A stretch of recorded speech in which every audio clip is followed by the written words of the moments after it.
Hey everyone, it's James from AllCentralFlorida, and today is going to be a different video than normal. I wanted to talk to you guys about where I think the channel's going and what I would like to do in the future. Now, first and foremost, as you might have noticed, this channel has become a bus stop. And what I mean by that is, if you look over the last 2 years, we've really had a lot of downtime. First, though, I want to talk to you guys about the lack of in-park streaming that you guys know I used to do a lot of. And since the beginning of the COVID-19 pandemic, we've only had 2 live streams since the parks reopened, and that was, off the top of my head, the annual pass preview in the Magic Kingdom in 2020, and then a random live stream of Hocus Pocus Villain Spelltacular. Now, I've been streaming for a long time. I started back in 2008, and my first Disney Park live stream was in 2013, when the Magic Kingdom had just gotten Wi-Fi. I was streaming on a website called Eyes and Ears. Since then, things have changed, and streaming is much easier than it was even 5, 6, 7 years ago. And I feel that there's too many people in this now. I started out the park streaming because it was supposed to be a specialty once in a while type situation. But with everyone getting the ability to stream and it being much easier for everyone to do, to the point that I can go on YouTube or I can go on TikTok on my phone and I can see streams from Disney or Universal Studios Hollywood nearly every day. And with that, there is a much larger viewership, but when you have 8 people streaming at most on a given day, it just becomes too clustered. Now, going into the lack of the newer uploads is the fact that there's only so much you can film. And there's some videos where it's like, yeah, I can refilm it yearly, the holiday stuff, because there are minor changes. Such as Hocus Pocus Villain Spelltacular last year had new stage blocking, which, for anyone who doesn't know theater lingo, blocking is directions for stage of like where people need to be. Then you have cases like Pirates of the Caribbean where, what am I gonna film? That an animatronic's not working? That was working like a month ago? So there's only so much I can do there. Now, I would refilm it if I upgrade my camera, which that's hopefully a few years down the line. I'm still rocking on my Sony camcorder from 2016. So it's still going in, it's still working out strong. But going into the future now is the fact that, and it's kind of given in the name, I try to keep everything to be Central Florida, where I do have an emphasis on space streams that launch out of Cape Canaveral, or when there's weather stuff going on that does affect Central Florida. Because I also live stream other content on the side on a different channel, I will simulcast it. But it's one where this channel name has been around since high school for me. So this was years and years ago that I made it. And this was when I was living out of state, because I expected, okay, I'll just post content once in a while, never anticipated to have it grow to where it is now. And with that, I'm hitting the wall where I feel like I need to expand beyond the area. And if I do that, it's going to be a name change. I don't know when I'll do it, I don't know if I would do it, or what it would be, but that is something that I could fathom happening in the future. Now, going into the future, I have, and this is an oddity in itself, what I like to call odds and ends.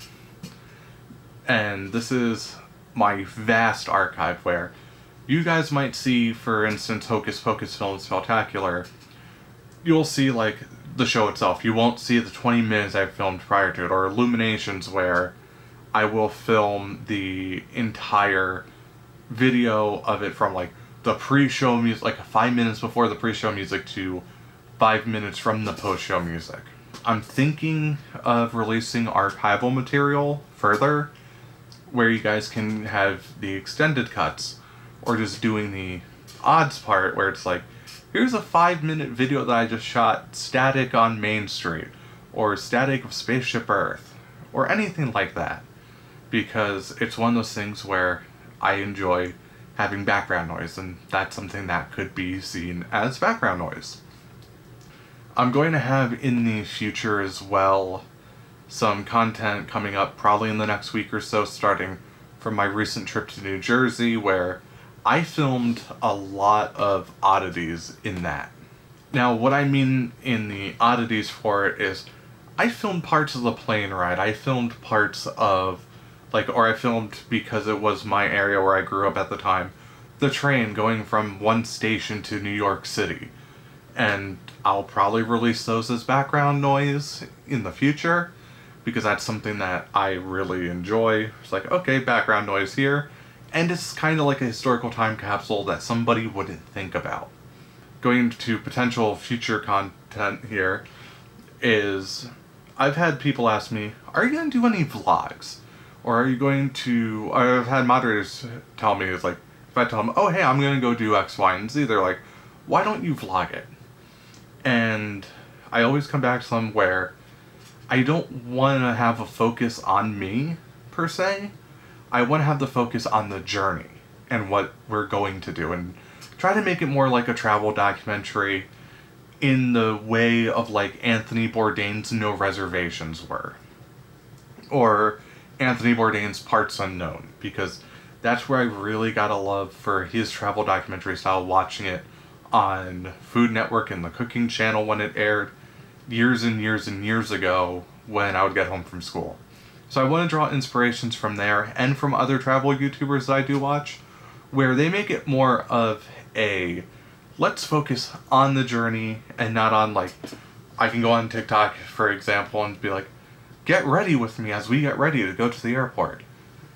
I don't want to do content like that, because that's a focus on the person and not on the journey. But looking at the future, I hope you guys do stick around, especially for like non-Disney content. I do want to make content for you guys that would be beneficial for your vacation travels, and I do want to expand beyond the area, because as it feels like I hit a brick wall, because there's so many times you can film, for instance, Pirates of the Caribbean, because there could be a animatronic that doesn't work, like between 2 months or 2 weeks or even a day. So there's only so much you can do in that regards.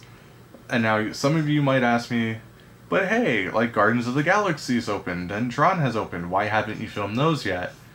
And the reason for those is, while they are new content, I'm also not a fan of the camera space.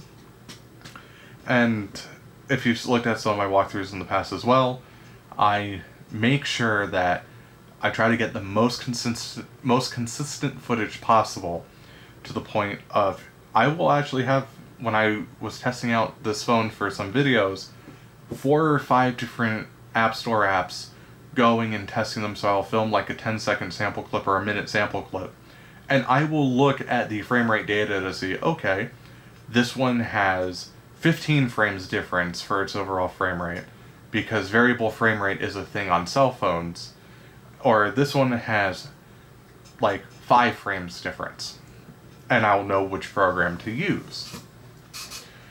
But as I start getting sidetracked, again, the irony of it all, I do want to expand beyond the channel, as I've now reiterated probably for like the 15th time, because again, there's only so much you can do.